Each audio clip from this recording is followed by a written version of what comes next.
Listen while the makers of Rexall drug products and 10,000 independent Rexall family druggists bring you Dick Powell as Richard Diamond, private detective.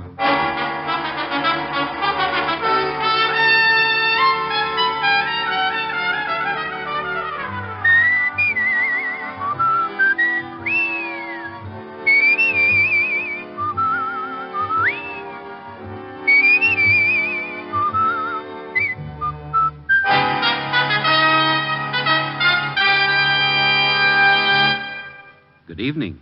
This is your Rexall family druggist speaking to you for the 10,000 independent druggists who have made the word Rexall part of our own store names and who recommend and sell the 2,000 or more drug products made by the Rexall Drug Company. Like Rexall aspirin, for example. There's no faster acting aspirin made than Rexall aspirin. When swallowed with water, Rexall aspirin is ready to go to work for you even before it reaches your stomach. Quality like that is what we family druggists are talking about when we tell you can depend on any drug product that bears the name Rexall. Good health to all from Rexall. Now, your Rexall family druggist brings you a transcribed half hour with Richard Diamond, private detective, starring Dick Powell.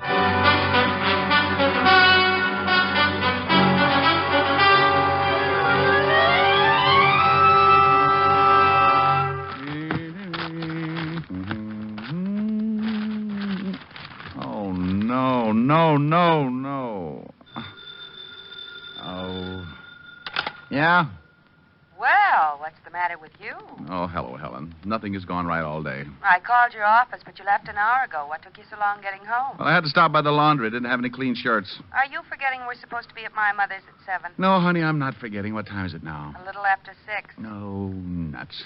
What in the world's wrong? Well, first of all, I haven't seen anything that looks like a client for 2 weeks. That's unusual. I only got 2 hours sleep last night. You're complaining? Oh, no, honey. Then what is it? Well, that stupid laundry gave me the wrong bundle. I can't go over to your mother's with my bare chest hanging out. Well, can't you go back and get the right bundle? Well, it closes at 6. Oh, be practical. It was the laundry's fault, so use one of the shirts out of the wrong bundle. They'll have it clean. Now, what if it doesn't fit? Make it fit. Now, I won't have you being late again. No, well, all right. I'll see you at 7. I still love you. Then tell your mother not to suggest Monopoly again. I have to get some sleep tonight. The shirt wasn't bad. A little short in the arms, but with my charm bracelet, no one would notice. I shaved, cussed a little, showered, cussed some more. Really let loose with some choice ones while I got dressed and kept it up all the way over to Helen's. She walked out in a green number that plunged so far it could have been arrested for attempted suicide. Sure cure for cussing. Like it? The guy who went off the Golden Gate didn't have half the drop. Oh, stop perspiring and come on. Helen's mother lived in a 40-room vault on Long Island. We had a wonderful dinner. Soup, salad, pheasant on the glass. The only thing missing was cracked crab. Until Helen's mother suggested Monopoly, then I nearly shelled her and ducked her in the mustard. About 1 o'clock, my eyes felt like 2 3-minute eggs lost in a sand pile, so I gave up and went to sleep right in the middle of a tricky trade for my railroad. Helen apologized, looked at me hatefully when I suggested a piggyback ride to the car, and by 2 o'clock she dropped me in front of my flat on 53rd. You were horrible. Oh, well, how did I know your mother had the electric company, too? No. I'll talk to you tomorrow. All right. Kiss? You can't even keep your eyes open. This is going to stop me. I do my best work with my eyes closed. No. All right.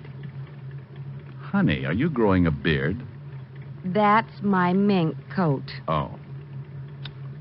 Night. Good night.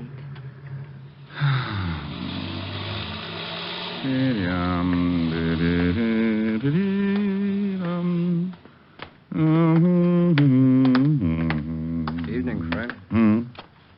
Your name Diamond? Yeah. What do you want? I got some laundry that belongs to you. That's nice. Nothing like getting your laundry at 2 o'clock in the morning. You got mine. We'll stop around about noon tomorrow and we'll swap. I'd like it now, friend. I gotta leave town. Oh, look, I'm a little tired, friend. I want the laundry. Yeah, well, you're dealing with a bad customer. I just traded Pennsylvania Avenue for one lousy railroad. What? Come back tomorrow, friend, and I'll give you your laundry and a detailed explanation. I want the laundry now. Now, look. You look. Well, if anything could have opened my little old sleepy blue eyes, it's that lovely gun. You look divine together. Now let's go up and get the laundry. What's the matter? You got the only long underwear with sequins? Move! And I moved. Up to my little flat with the laundryman sticking close enough so I wouldn't forget the big gun in his hot little hand. We went in and traded bundles. You opened it, huh? Well, what did you want me to do? Put it on a table and offer up prayers? You're a little too wise for your own good, but I got what I wanted. No hard feelings. Yeah, well, I hope your socks fall down. You just stay put until I'm out of the building. Thanks, friend.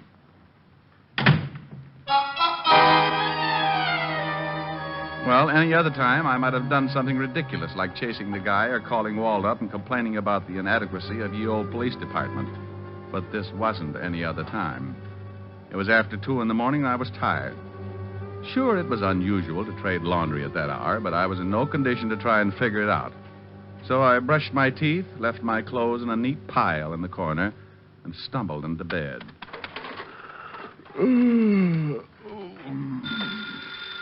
Oh, no, I'll never get any sleep. I'm coming. Yeah? Mr. Diamond? Yeah, who is it? This is Mr. Green, Mr. Diamond. Swell, thanks for calling, Mr. Green. Good night. Oh, wait, please wait, Mr. Diamond. This is Mr. Green, the man who owns the Bluebell Laundry. Well, how's business? Can you come over to my apartment right away? Why? Someone's going to try and kill me. What time is it? 3 o'clock. Look, can't you hide in a closet or something until noon? I tell you, someone's going to kill me. Oh, get in the closet and close the door. If anyone opens it, take a bite out of the nearest coat and head for the closest bright light. This is serious, Mr. Diamond. I haven't got much time. Well, if you don't think you can look like a moth, maybe I'd better drop around.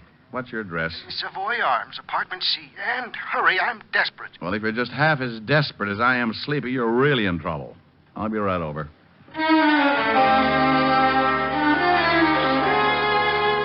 I stumbled back into my clothes and downstairs and a quick walk down to the park where I could grab a cab. Then 10 minutes later, I was knocking at the door of apartment C.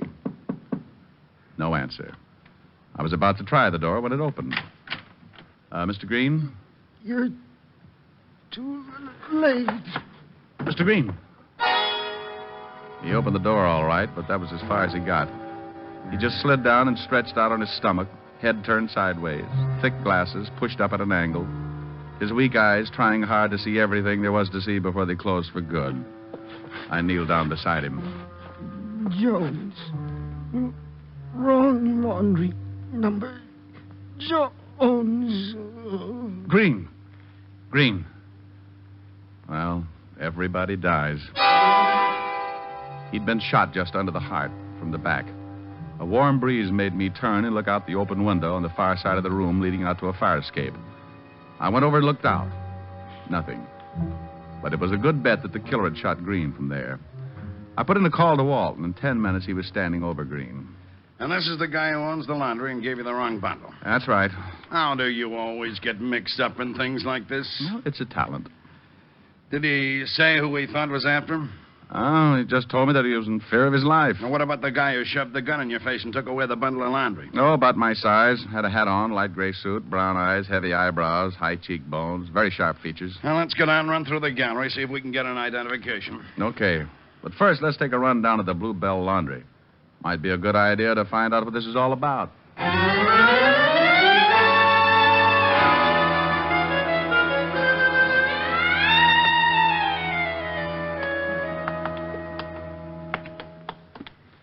Here it is, Lieutenant. Bluebell Laundry. Oh, he read the sign. If a guy with fangs and a long black cape answers, drive a stake through his heart. Or shoot him with a silver bullet. You keep your suggestions to yourself, Sergeant, or I'll open this door with your head. These keys are in better shape.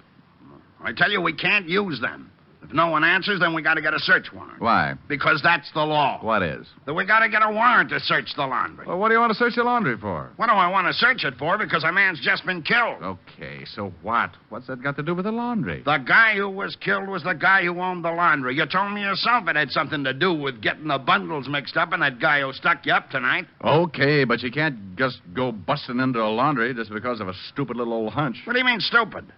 You could be wrong, you know. Just because you think you might solve this case, that's no reason for you to go busting into a laundry. Well, why not?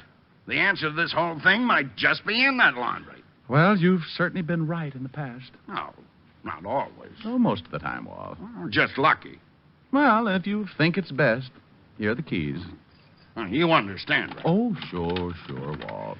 Lieutenant. Yeah? Oh, nothing. You stay out here, Sergeant. Well, we're in. I hope the commissioner doesn't hear about it. About what? Breaking and entering. Breaking up. What? Why, you... Fiend? Yes. Walt hopped around for a while until he ran out of steam, and then we went to work and took the laundry apart. The way it stacked up, I had gotten the wrong bundle of laundry. The guy who'd stuck me up in 2 a.m. had gotten mine. So the bundle that I'd gotten by mistake figured to be pretty important. There must have been something else in there besides clean shirts. So, Green, the owner, made a mistake. Oh, but that's kind of hard to do, Walt. You got to have a ticket to get your laundry. Ticket with a number on it? Well, sure. And it should correspond with the numbers on those bins. Hey, wait a minute. Before Green died, he said something about a wrong number and a name. What name? Jones. Now, look, when I brought my laundry in, Green wrote my name and number down in a book. Let's see if we can find that book. Walt took one side of the shop and I took the other. Inside of 10 minutes, we had the book. We turned to the page with deliveries dated for the day before and found my name. Now, here it is. Richard Diamond. Uh-huh. Laundry number 99. That's right. That was the number on the ticket I gave him. Then Green didn't make a mistake. But he'd have to give you the wrong bundle. He couldn't get mixed up with the bins, Mark. Walt, turn that book around. Turn around. Upside down. Ah. Now, if that number was on a ticket and I handed it to you upside down... 66. Yeah. Who's listed under 66? Let's see, it's not on this page. Here. Well, I'll be... John Jones. No address. John Jones. Green had said Jones before he died. Jones had the laundry ticket marked 66. Green had evidently looked at my ticket upside down and given me Jones's bundle. Green couldn't have known anything important was in that bundle or he wouldn't have made the mistake. And then why was he killed? Doesn't figure. Well, if he was just a go-between, it does. He didn't put the important something in the bundle, or he would have just held the bundle until Jones arrived and then given it to him. Then the bundle came wrapped with the something in it. Now, look, Walt, you know how these small places work. They send their stuff out to a large laundry and cleaning plant. Yeah, but which one? Hey, I got a shirt on it from that wrong bundle. I bet it's got a laundry mark. Should be on the collar. Let's see. No, let's not strangle me, huh? Let me unbutton a few buttons. Great Scott. Well, go ahead, Grabby.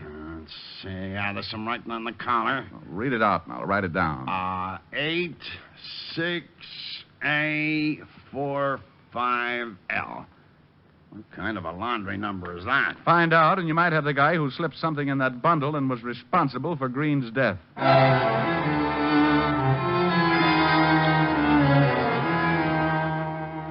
We went through the rest of the place, but found no evidence to show us what big plant Green sent his laundry to. I bowed out as gracefully as possible and went home to get some sleep. It was 4 a.m. when I stumbled into my flat with just one thought in mind: sleep. And I got it in a hurry.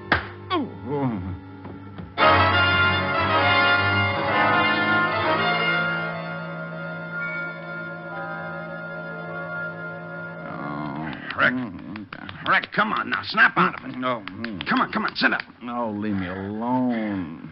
Somebody sapped you. I don't care if you split my head in sections. I went to sleep, didn't I? What happened to your shirt? My shirt? All right. Oh, so that's it. What's it? The shirt. That's what the guy was really after. Suppose it was Jones? Well, sure it was. Walt, when he traded bundles with me, he didn't have any way of knowing that I'd taken a shirt out of it. That shirt was what made that bundle important. Those numbers on the collar. I checked. They weren't a laundry mark. You still got them? Yeah. Well, they sure mean something. Let's see if we can figure out just what.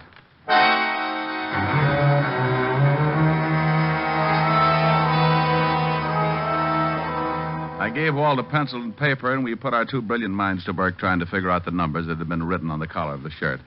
Just numbers with 2 letters, A and L. Easy problem for 2 brilliant students of criminology. I got it. You have? Let's take the numbers down to the decoding department. Oh, that's what I like. Perseverance, a sharp mind, and nothing's too tough for us.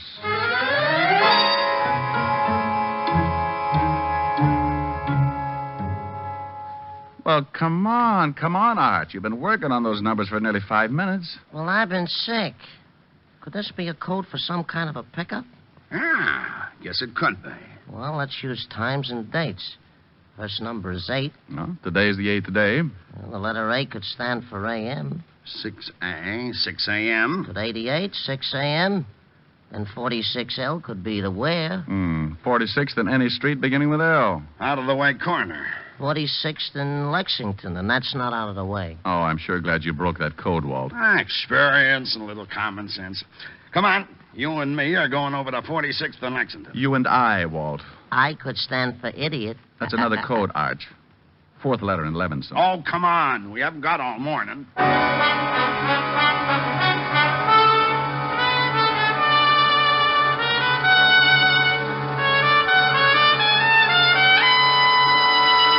You're listening to Richard Diamond, Private Detective, brought to you by the makers of Rexall Drug Products and your Rexall family druggist. And here he is. Every woman will tell you that the ideal home antiseptic is one that will serve as a mouthwash, gargle, and breath deodorant, all with equal effectiveness. And that's exactly what Rexall MI31 does. Well, now how did you know that? Because I read all about it in your big ad in this week's issue of Life. Say, isn't that a good ad? A whole page crammed full of top-quality Rexall products. Some of them at special bargain prices, good all this month. And every one of them just as reliable as Rexall MI31, America's popular all-round mouthwash. What's more, Rexall gives you a full pint of MI31 at the same price as other leading brands of smaller quantity. That's why I've learned to watch for your ads. I learn all about these wonderful money-saving values. And they always remind me of so many things I need, too. Then maybe I'd better tell our listeners that this same full-page ad is appearing in current issues of Collier's, Look, Saturday Evening Post, and Country Gentleman. Check it carefully. And remember, you can depend on any drug product that bears the name Rexall.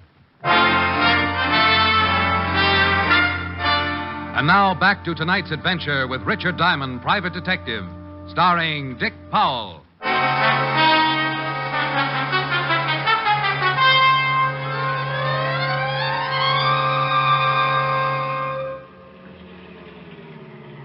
Yeah, this is a good spot. No one on the corner of 46th and Lexington yet. What time is it? 5 minutes to 6. Yeah, well, I hope we figured this out right. Car 86, car 86. Yeah, that's us. Car 86, Levinson, go ahead. Sergeant Otis wants to speak with you, Lieutenant. Go ahead. Lieutenant, I checked and found out where the Bluebell Laundry sends its cleaning. 2 companies, Monarch and the Superior Cleaning and Dyeing Works. Mr. Ralph Collins owns Monarch, and Mr. Arthur Levin owns Superior. Find out the addresses of the plants and the home addresses of the owners, and then put a stake out at the homes of the owners. Don't pick them up, but stop them if they try to leave. Wilco, Roger, and out. Oh, I'm surprised he didn't get tired of Roger and use McGillicuddy just to be different. Hey, Walt, there's our boy. Huh, Jones? Yeah, across the street on the corner. Same guy who got the bundle from me. Let's go. No one else yet. He's waiting for something. It's about 2 minutes to 6. Yeah. Car pulling up. Jones is going over to it. Get going. Guy in the car gave Jones a package. They spotted us. You get the car, I'll take Jones. Stop! Stop that car! Stop, Jones! Jones! Okay. Car got away, but I put some bullet holes in it. Drop the gun, Jones. Okay. Okay, I'm hurt bad. Don't shoot again. Get me an ambulance, would you? Walt, he's got another bundle with him. I'll get back to the car and get the wagon. I think he got me in the stomach. You want to talk? Yeah, okay. What's in the bundle you got from the car? Junk. 100,000 in morphine. How did Green figure? It's just a go-between. He worked for the big boy. Took our money, sent it in with an order for the stuff. Instructions in the collar of one of the shirts. Yeah. You killed Green? Yeah. Who's the big boy? Jones. Jones. The wagon's on its way. He's dead. What was he picking up? Narcotics. Well, Walt, we know the code was put in the laundry bundles at one of the cleaning works. Go to both of them and check. Yeah, and you can never tell what else might turn up. We waited until the wagon pulled up and carted Jones off, then we headed across town toward the first of two stops, the Superior Cleaning and Dyeing Works. 7:30 when we pulled up in front and let ourselves in with one of my pass keys. This is the only one we can check quietly. They open at 8, don't they? Yeah, got a half an hour to make a noose for a pretty big operator.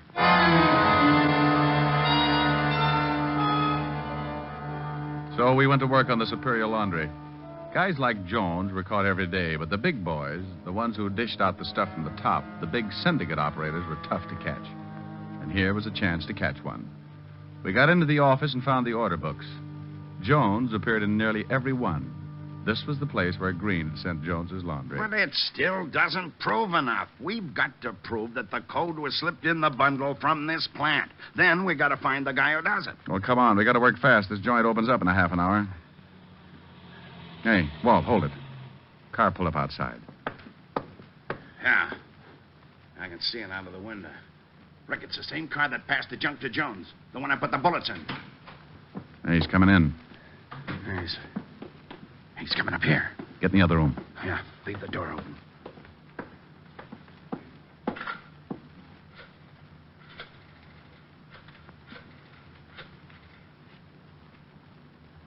Hello, Mr. Levin? Yeah, Charlie. There was some trouble. Cops were waiting. Yeah. I'm down at the place. I got away clean. Jones had the bundle. I'm sorry. Okay. Yeah, I'll blow. Let's take him. Hey! Hold it. He's making a break. Stop! That's you, Conrad. He's got a gun. Blow him up. Well, he's had it. Yeah. Know him? Charlie Asher. Narcotics record. Yeah, this sure turned into a mess. Yeah. Let's go see Mr. Arthur Levin of Superior Cleaning and find out what kind of cleaning works he's been running.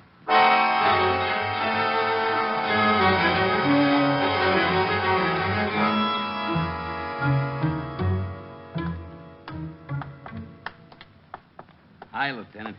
We got the whole place surrounded. Levin hasn't tried to leave. He's been out of the house once, went to the garage. Have anything with him? Well, now, when he came out, went in with a big box. All right, let's take him. You better get out of sight, Otis. You'll see that uniform and get jumpy. Get down there in the end of the porch. All right.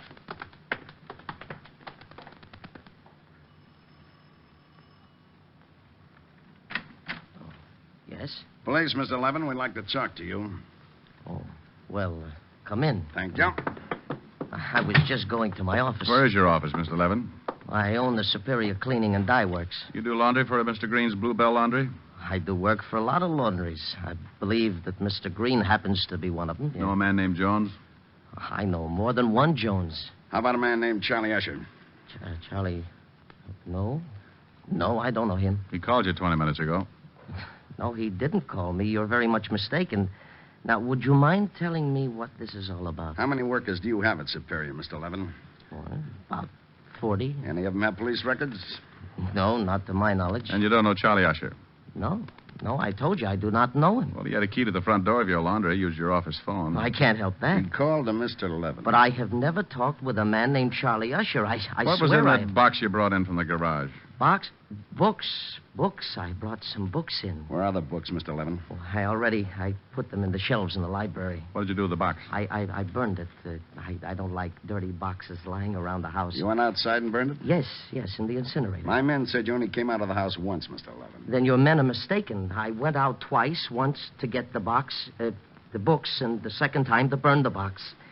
Look, what right have you got to hide outside my house and watch it like a bunch of burglars? I know my rights. I want to call my lawyer. Oh, sure, Mr. Levin. You go right ahead and call your lawyer.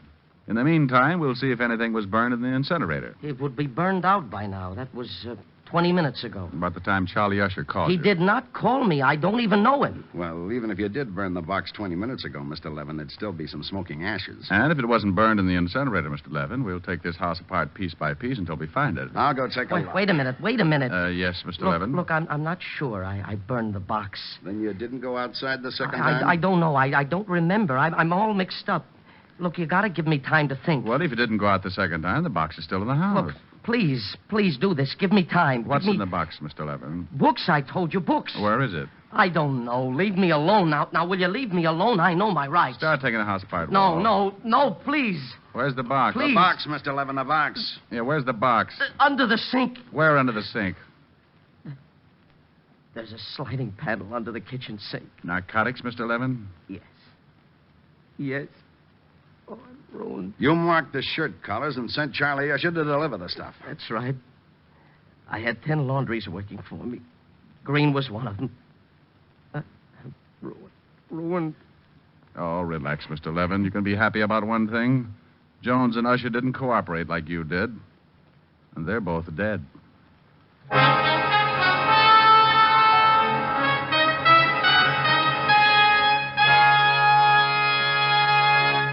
Again, here's your Rexall family druggist. If you're often troubled with acid stomach, or if you're looking for a gentle, non-irritating way to achieve regularity, try Rexall milk of magnesia. Pure, mild, creamy smooth, and with no unpleasant earthy taste. Rexall milk of magnesia is justly popular. Buy the economy size, quart bottle. It costs only 69 cents at Rexall drugstores everywhere. And remember, you can depend on any drug product that bears the name Rexall. Good health to all from Rexall.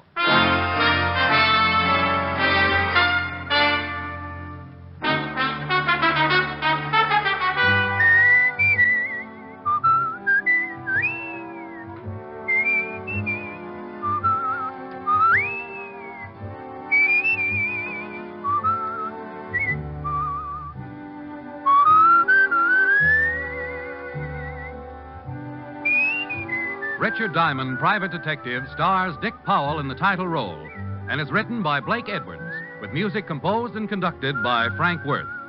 Featured in tonight's cast were Ted DeCorsia, Wilms Herbert, Clayton Post, Sidney Miller, Virginia Gregg, and Stacey Harris. Richard Diamond, Private Detective, was transcribed in Hollywood by Jaime Del Valle.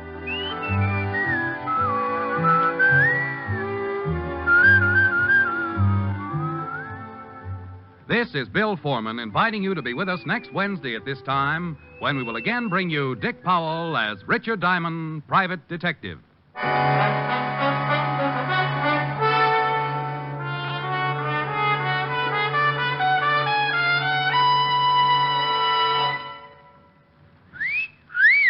Hiya, beautiful. Get lost, Bristlepuss. You need a shave. But I have shaved. What else do you want me to do? Silly boy, she wants you to go Stag. Go Stag? But why? Because Stag is Rexall's exclusive line of men's good grooming aids, like Stag Brushless Shave Cream. No fuss, no massage, just smooth it on, and presto, you get a clean, close shave. Your face stays smooth and whiskerless all day long. I'll do it. I'll go Stag. That's it. Join the Stag line now at Rexall drugstores everywhere. Yes, to make girls care. Go Stag.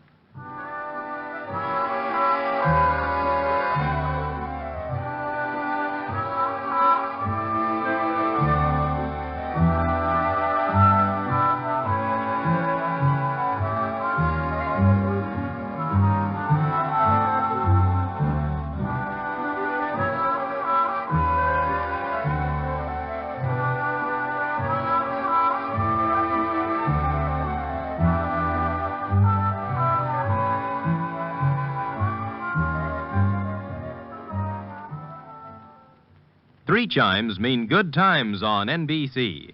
There's entertainment in store for you every Wednesday night on NBC.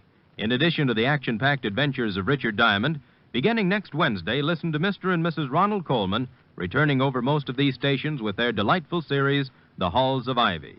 In 4 weeks, laugh with Groucho Marx and You Bet Your Life on NBC.